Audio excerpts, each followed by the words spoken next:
Yo, yo, yo, what's good? Welcome back to another episode of Assassin 4. I'm joined by my boys, the biggest plug in Charlotte. T, what's good with you, homie?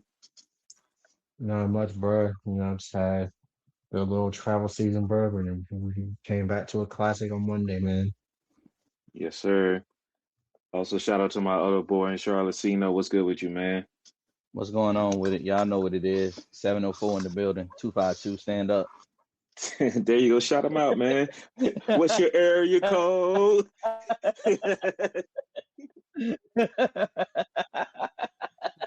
don't know Yeah, what's up with me, man. 336-704-804. You know how I do, yeah, man. Hey, represent get it them out all. there. Get them out there. Represent. And I'm your boy Dre from PG, representing that good old 301 Maryland PG County. Stand up. But look, man, let's get into these conference finals, man. We seen in different ways some historic, some memorable moments in this year's playoff. But sure, let's talk about the game that everybody been talking about for the last pretty much like 48 hours. Game one, San Antonio Spurs and OKC.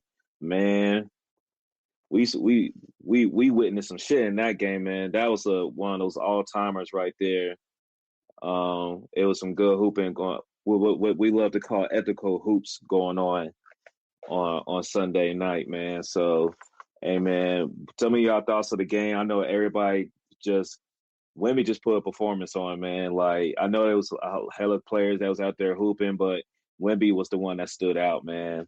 Like he looking like he really ready to take the mantle, and he said he got next. Yeah, I'm gonna go ahead and get into it, man. One of the things that was two things that stood out. Number one, just from a tactical standpoint, Hmm. the Spurs pretty much took what JJ Redick and the Lakers did, but they just had the personnel to really do it. Get it done. To get it Hmm. done versus SGA, double him, have somebody pretty much rushing full court. So it'll be interesting to see how Mark Danon adjusts. And I think one thing that he's going to have to do is Isaiah Hartenstein. This might not be the series for him because he doesn't really space the floor. So that means Wimby can just camp out in the paint. So you're going to, Chet is going to have to man up and grow a pair of cojones and play at the five, or you're going to have to put the other J Dub in there. He's a little bit smaller. He's not as doesn't have the length, but he can space the floor because you're going to have to beat San Antonio. You're going to have to space the floor out and somehow Hmm. pull Wimby outside the paint.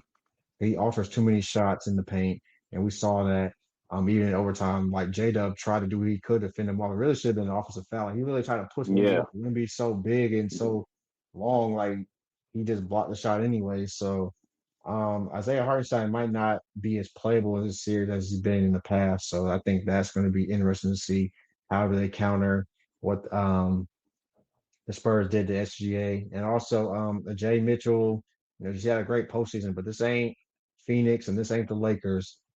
You want to show up versus these boys because the Spurs got some dogs in the perimeter on the defensive end. Carter Yes, Bryant, sir. Castle, Hmm. Vasil, Dylan Yep. Yes, Harper, like they sir. get after it, man. So like Jay Mitchell, like this is, you've been good so far, but you got to keep it up. Sure. Fox not even playing. He's also out in game I two. just want to give a So shout out to my boy. no, go ahead. We Yeah. ready. Go ahead. Oh, no, I was just going to give a shout out to my boy AC Fresh. Had an amazing game. He was holding it down literally everywhere on the court. Like wherever you needed him to be, he was going to show up. He was executing, whether it was being for defensive purposes. He actually held Wimby down a little bit in the perimeter. So that was actually I something to see as well. I ain't gonna hold. I think that's probably the best game I've seen him play on like hooping wise on like both sides of the court, and how he was really carrying the team pretty much throughout the whole game. Like it could have got ugly at any moment the way the Spurs were shooting at a certain point. Vassell was hitting timely threes, extended the lead, and you had Dylan Harper, which well I'm gonna talk to Dylan Harper. Yeah, I could see why. Because I was kind of worried if he was even going to make any of the all rookie teams because he was coming off the bench. He really didn't get that amount of shine like a Cooper Flag or your boy Con Knipple. Yeah. But they just announced the all rookie NBA teams this evening, and he made first team. And after last night, how could you hold like Dylan Harper? He was one of like if it wasn't for Wemby's performance, he had one of the other standout performances out there as well. He had like over 25 points, 6 steals, something like 5, 6 steals, something like that, 7 rebounds. Yeah. And he was defending his ass off against Shea or any other perimeter player that was out there. Like T, you say in the chat, he was like, "Yeah, Fox, you can miss these games all you want, but you about to get flipped this off season if things don't go the Spurs way like they think there is." They gonna ship his ass. He hang that one up. Yeah, because I mean he's younger, he's Mm-hmm. cheaper, Mm-hmm. and honestly he's healthier. And you could flip De'Aaron Fox for a nice piece or pieces, add some more young talent or get a veteran depending on how this series plays out. So De'Aaron Fox is definitely trade bait for sure. But Dylan Harper, man, like, we've been saw flashes of it throughout the season, but when he really got Yeah. healthy, you could really see him being that guy in the future. And then when you have Carter Bryant as well, Mm-hmm. a guy that just gets Yeah. after defensively, along with Castle and Vasil, like, Mm-hmm. yeah, good luck dealing with the Spurs. I mean, they got to pay people, but it's just they have so much youth on this team. Like, and that's why I said in the chat earlier, like maybe outside of Wimby's elbow, Wimby actually showed their youth and experience in this postseason. Like they've been composed. They do Mm-hmm. turn the ball over a lot, which might be their Achilles heel.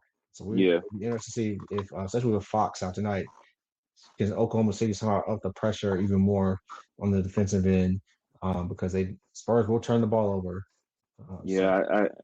I think that's a good point. They gotta find a way to kind of speed this backcourt up a little bit, try to create like kind of reminiscent what we saw when OKC played Houston in the first game of the regular season. How things kind of got iffy, but once in the fourth quarter, they play full court press, 94 guarding, 94 feet. It kind of like sped Houston up, and I understand Houston. I mean, the Spurs had way more guard play than Houston did. I'm just saying, though, young players. This was the Hmm. conference finals. This is on the road. You can kind of ratchet up some steals because that OKC crowd gonna get into it. So Yeah, it's gonna be yeah, something to see in the next few minutes whenever the game does start. It was funny to me. I was looking at inside the NBA. Shaq was saying mm. that Wemby's new nickname is Tim Robinson because he's Tim Duncan and David Robinson put together. no, no. Did y'all see the stuff he was doing when he was training with the monks? Dog, it's your boy's fault, Corey. It's your boy's fault why he's like this. It's Steph's fault why he's like this, son. He ain't doing this because what Brian KD did. It's your boy's fault, bro.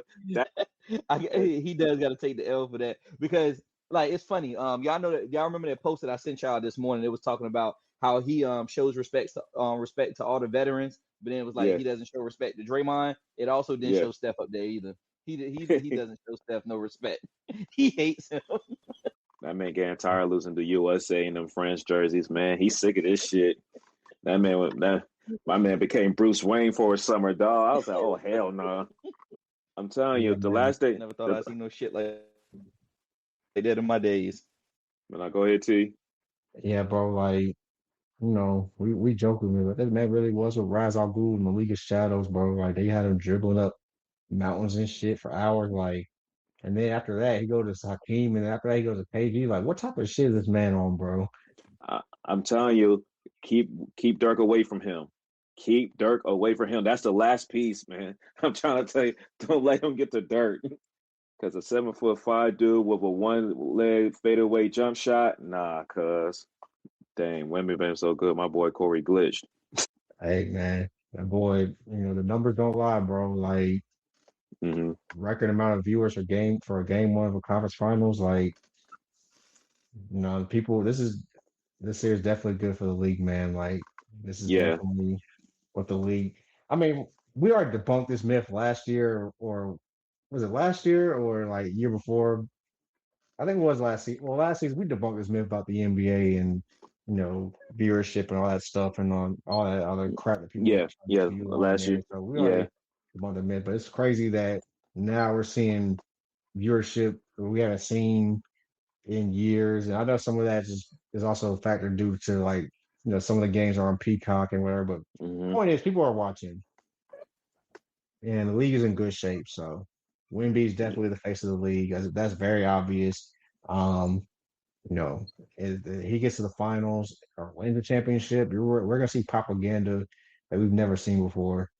So Now, facts, man. Now Wemby is just like, cause I put it like this, cause you know how everybody says like generational talent, right? yeah, But it's like when you see how Wemby's playing, it kind of makes you think how we really made that word and really just say that joint loosely over the years Mm-hmm. because certain players was like athletic or other stuff like that. Some of these players train really hard to become who they became, and that's not knocking them. But when you think about like generational talents, like this is what we're talking about. Like this is different. Like this is very, very different. Like how LeBron James was different, how like Kevin Durant was different. This is different. Like the dude is 7'5", and he pulled a Curry shot that tied the game in overtime in the first overtime. Had the guts to Like do who that. exact in that moment, like this kid is different. So we just gotta respect it while reviewing this shit. Like y'all understand, like I like watching his game. And I hope he keeps getting better to see where his ceiling where it is. But Shay, is it time for him for the 2-time MVP to step up tonight, y'all? He's been getting away with some of his performance in the postseason because OKC just been dominant, but I think this gotta be the game where Shea Gilgeous Alexander has to show why he's the 2-time Yeah. MVP and Finals MVP. yeah, because if not, they're gonna lose again. If they lose tonight, they're getting swept. Ooh, Like if they lose. Well, maybe not swept, but if you lose tonight, that's you gonna gotta beat the first quarter five. It's a wrap. yeah, that's tough to do. Yeah, so this is definitely a must win. So we're gonna see if Shea can play up to his MVP performance. Like you say, he hadn't really been that guy since the first round of the playoffs. Like Yeah. Lakers have kind of made it difficult for him, and then other Hmm. teams are following suit. So like I said, we're gonna learn a lot about SGA and Mark Daigneault as a coach because he made some questionable And Chet. decisions in the And finals. Chet. Yeah, Yeah. Yeah. A lot of it because does fall Daigneault on got Chet. out coached by Rick Carlisle last year. So Mm. I he got out mean, coached but in the finals last year by Rick Carlisle. He had the better Carlisle is team. a Carlisle is a championship winning coach though. Oh yeah, no doubt, no No, doubt. hey, This ain't hey, I ain't hey, knocking Rick Carlisle, but it's just he like is. you gotta like learn from when you get out coach. Even if you win, you get out coach. You have to go back and be like, okay, what can I do better? I gotta be better as a coach, right? Whether it's rotations or schemes, and Because because our boy KD, he was like in the chat, he was like, yeah, Mark did that cute shit again. And this goes back to even the Yeah. Denver series last season where it was like honestly, because he chose to make the adjustments when he wanted to, but I'm like, damn, if you probably would have done this earlier, the series could have been probably been over a game earlier, if you ask me. So it'd be interesting to see what he does tonight because there has to be an adjustment, like T said, because if Wemby's allowed to camp in the paint, then that gives the Spurs that's in the Spurs' favor. But Wemby can just cover so much ground, it's just ridiculous. yeah, But yeah, man. no, that's why it falls back on Chet because Chet has to be active. Chet has to actually make Wemby come to him. Wemby's going to come to him regardless. Because he's going to want that matchup. So Chet has to be very focal. He has to be a focal point, and he has to step up. I said, Chet, this is not the time to be nonchalant. This is not the time. I understand you trying to make sure it's like this rivalry's being overblown and everything like that. No, no, no, no, no, no, no, no, no, no. We see what's going on out there, bro. Yeah, Wemby is low key trying to Brandon Knight you. He's trying to take the way he keeps coming at you. He's gonna do this enough where you lose all your confidence and you're just gonna be a 7 foot version of Brandon Knight. yeah. Like you cannot allow that to happen to you. He wants to be the villain in this game. So, well, in this series. So you have to step up. I think he just wants to be a villain in general. Like this man wants to destroy the league, bro. Like He Wemby wants wants to to destroy the NBA, bro. he wants to be the player that when you look at NBA history, the best player in the world came from another country and not the country that started this game. Like he's aiming for the Kareems and the Currys and the Jordans and the LeBrons and stuff like that. he's accepted it, and I think that's why he's kind of like one of my favorite players because he's outwardly showing that he wants to be great, and he's not shying away from that. Like he's really putting himself out there for the criticism he laid down. But I like it like that because it's like no, he's putting it on friendly. Like he was pissed off that he had to watch somebody hold up the MVP trophy and his presence. And he's probably pissed off that the Spurs are not the number one seed in this year's playoffs. So these are things that motivate him. And, some of the great players, they use anything for motivation. Mm-hmm. And we saw that in game one. So OKC better find some way to make these adjustments right now before it gets out of hand. Because you making Wemby look like he's about to have one of his legacy series if you don't do anything. And he's knowing him right now. He's getting into that mode. He's locking in. He's picturing SGA holding up that trophy. He's picturing Chet holding up that trophy. He's picturing all of this shit. It's about to get real ugly if they don't change things. Stay with us. We'll be right back. Hey guys, we're taking a quick break in the episode to present an ad for Alpha Progression. If you're serious about building muscle and tired of the gimmicks, check out the Alpha Progression app.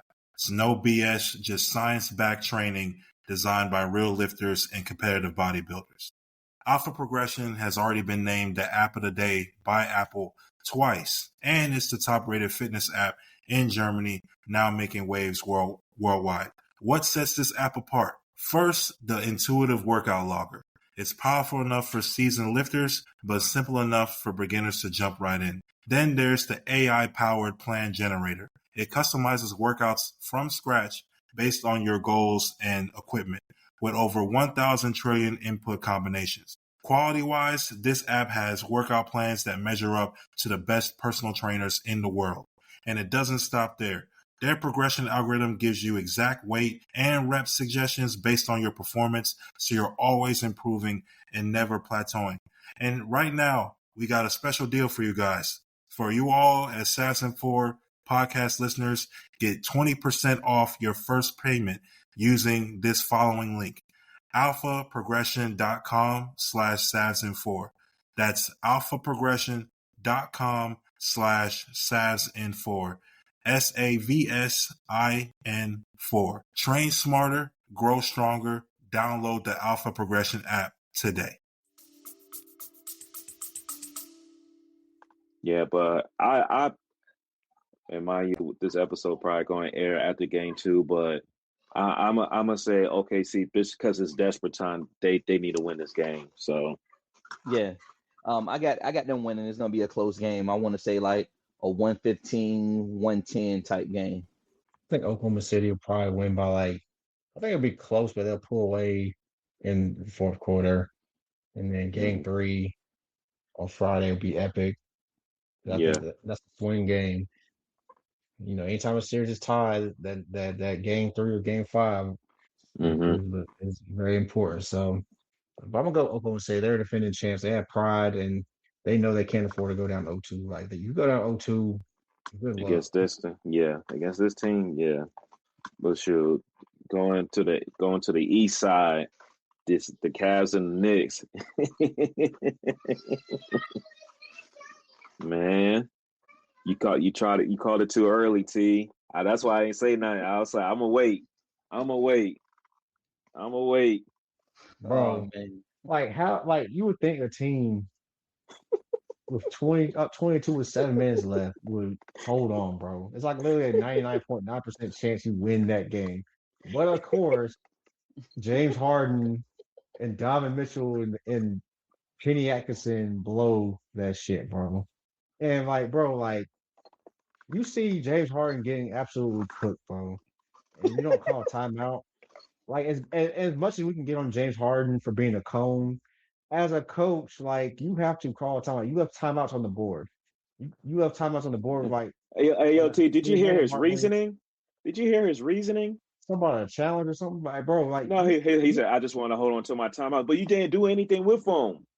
Exactly, you didn't do nothing with him. And the fact of the matter is, at a certain point in the game, you have to use your timeouts or you lose them. So you might as well just call time. You had plenty of timeouts. You might as well use one of those timeouts anyway for you had lost it I think under the 3-minute mark or something like that. Yeah. And then like I know like you don't want the defense to get set, but you had a chance to like have the final shot, bro. I would have called a timeout and drew something up, bro. Just for the Exactly. fact just to let your guys breathe for a quick second. And I know And sub eventually Harden you don't out. call timeout. Yeah, 'cause I know you don't want to call a timeout because the Knicks set their defense. I mean, they did get a good look. Sam Merrill had a good look. It was halfway down, but like I don't know, like how do you not use your timeouts? How do you not like the hey guys? Or how do you not get um Dean Wade and Strus back in the game? Because Dean Wade did a decent job on Brunson, until Brunson went off. Like he's 6'10", has length. So I just didn't understand why you didn't call a timeout to get him back in the game. You have Donovan Mitchell, bro. Like James Harden's not playable, then you have to put him on the bench, bro. Because it was absolutely we saw a crime last night, like literally like assault and battery, bro. Like that was crazy, bro. Like James Harden got cooked so bad Hey, that literally Jalen Brunson averaged every time that Brunson went at Harden, like he had like basically like almost 2 points of possession. That means he was scoring every time that Harden was messed up on him, bro. hey, Like that can't happen, bro. hey, Corey, I guess you find out who won game one in the Battle of the Cones. I really thought it was just gonna be a straight up cone off, but Harden got slapped.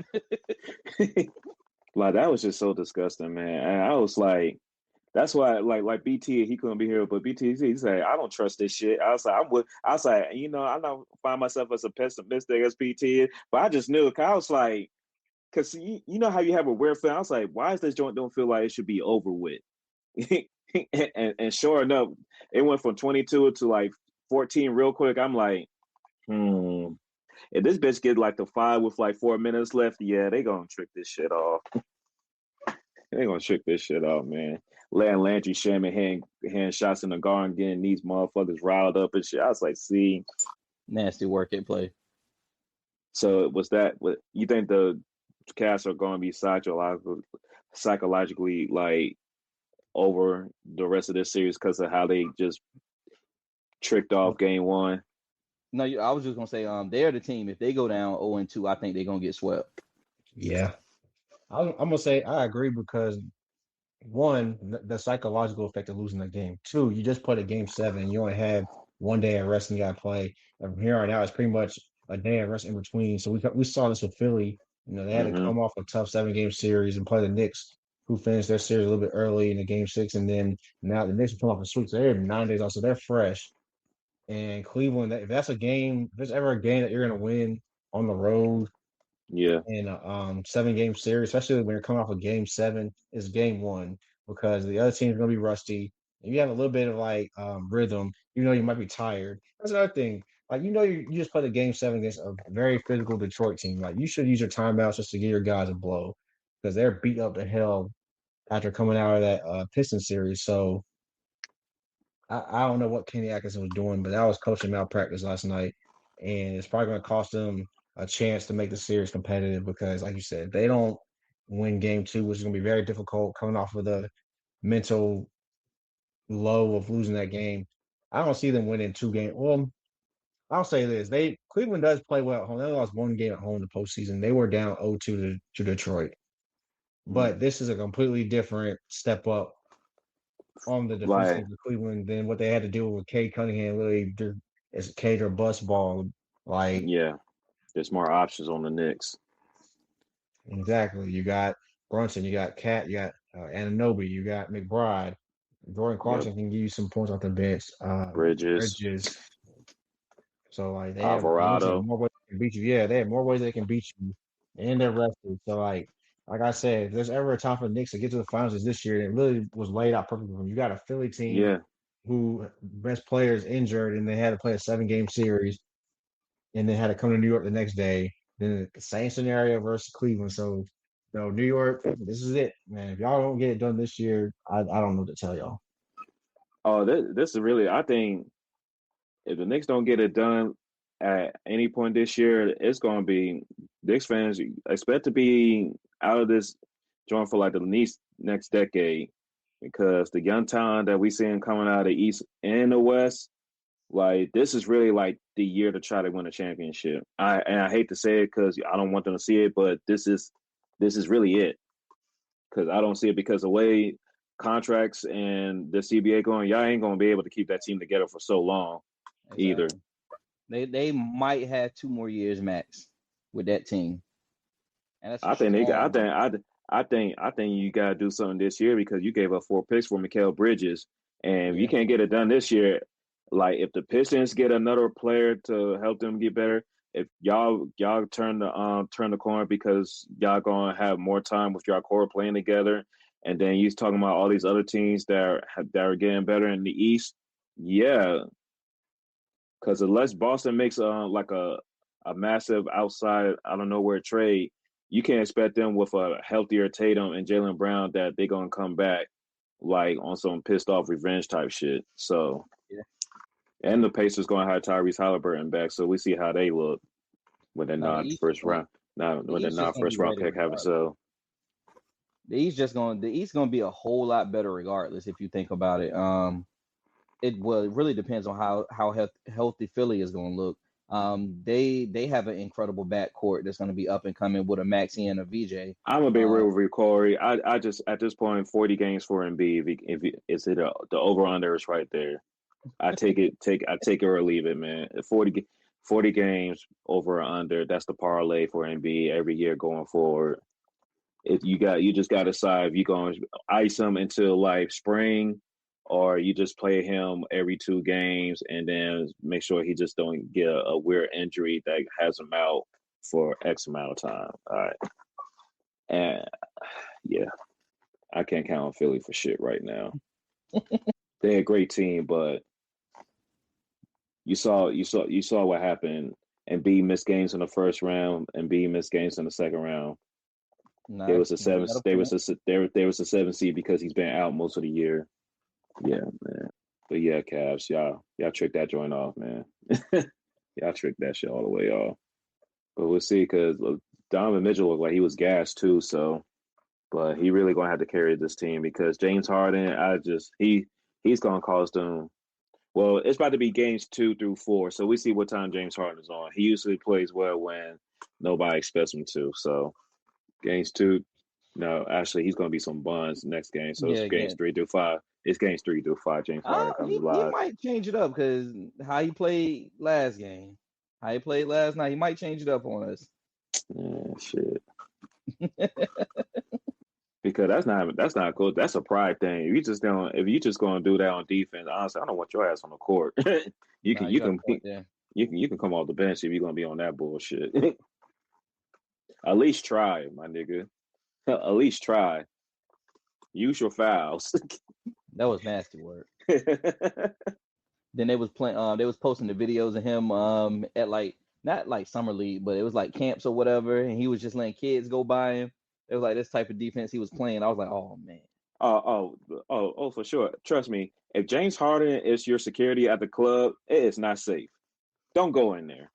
The weapons will be in there. Everybody's carrying from drugs, guns, and STDs. That club is not safe. that club is not safe with James Harden as your security because he ain't stopping shit. But nah, it's looking like it's gonna be a good two conference finals. Oh yeah, I knew it was up when Stephen Castle hit the 3 to start the series. I was like, oh yeah, that shot felt negative. He looking at the crowd and everything. I was like, all right, yeah, this shit, let's go. Yeah, they had to get some shit off. I ain't mad at it at all. But shoot, man, like Corey said, should be an exciting series, man. But yeah, man, we're gonna be tuned into these series, and once this joins over, we're gonna meet back and we're gonna talk about these NBA finals. Can't wait But for it. yeah, if you ain't know, tune in. You know, Dave, he been out here traveling. He been going to some sporting events. I know he was at the Aces in Connecticut game for just to see them one last time. You know, Connecticut has a special place in Dave's heart, so you know he had to see them Yeah. one last time before they moved to Houston to come to Comets again. And then we still got some footage for y'all from our trip over in Brazil, man. We're gonna get that content together, y'all. But in the meantime, look out on YouTube. I had to give my State of the Wizards address after watching the lottery. My Wizards got the number 1 pick, so tune in and watch that joint. But yeah, man, all rookie teams announced, like I said earlier. But anything else y'all want to say, fellas? Nah, let's Before we get to this game too. man. All right. Well, shoot. With that, it's your bros, Assassin 4. Shout out to my boy C-No and T. We about to go ahead and tune into this game too. We see y'all on the shows. We Assassin 4. We out.